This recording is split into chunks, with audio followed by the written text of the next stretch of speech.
రాష్ట్ర మానవ వనరుల అభివృద్ధి ఐటీ శాఖ మంత్రి నారా లోకేష్ ను తెలుగు శక్తి అధ్యక్షుడు బీవీ రామ్ విశాఖ నగరంలోని హోటల్ నోవాటెల్లో కలుసుకున్నారు.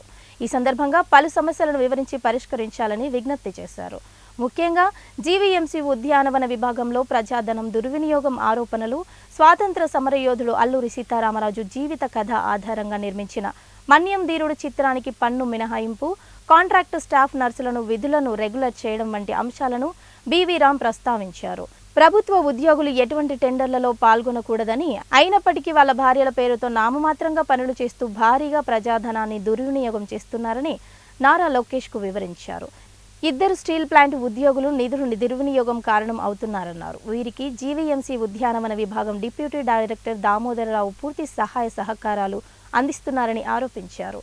ఈ నేపథ్యంలో ప్రజాధనం దుర్వినియోగం కాకుండా ఉండేందుకు దోషులు ఎవరో నిగ్గు తేలాలంటే సమగ్ర విచారణ అవసరమన్నారు. కాంట్రాక్ట్ స్టాఫ్ నర్సింగ్ వాళ్ళు రెగ్యులైజ్ చేయమని చెప్పి జీవో 115 రద్దు చేయమని చెప్పి రాష్ట్ర వ్యాప్తంగా 11 మంది స్టాఫ్ నర్సులు ఆందోళన చేస్తున్నారు. ఇది కూడా దృష్టి తీసుకోవడం జరిగింది సార్. ఎందుకంటే వాళ్ళు కోవిడ్ టైంలో కోవిడ్ వారియర్స్గా పనిచేశారు.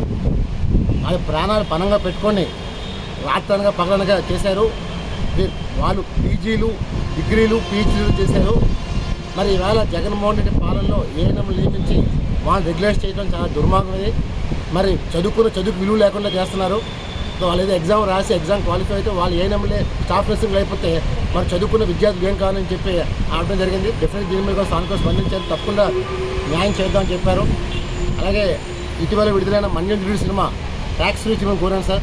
ఎందుకంటే సినిమా పూర్తిగా ప్యాట్రియాటిక్ సినిమా. ఇది అల్లూరి సీతారామరాజు ఈ ప్రాంతానికి చెందిన వ్యక్తి బ్రిటిష్ను గడగాలి ఆడించి తెలుగు జాతి పౌరుషాన్ని చాటి చెప్పారు సార్. అలాంటి మహనీయుడు చిత్రానికి ట్యాక్స్ ఫ్రీ కోరాను.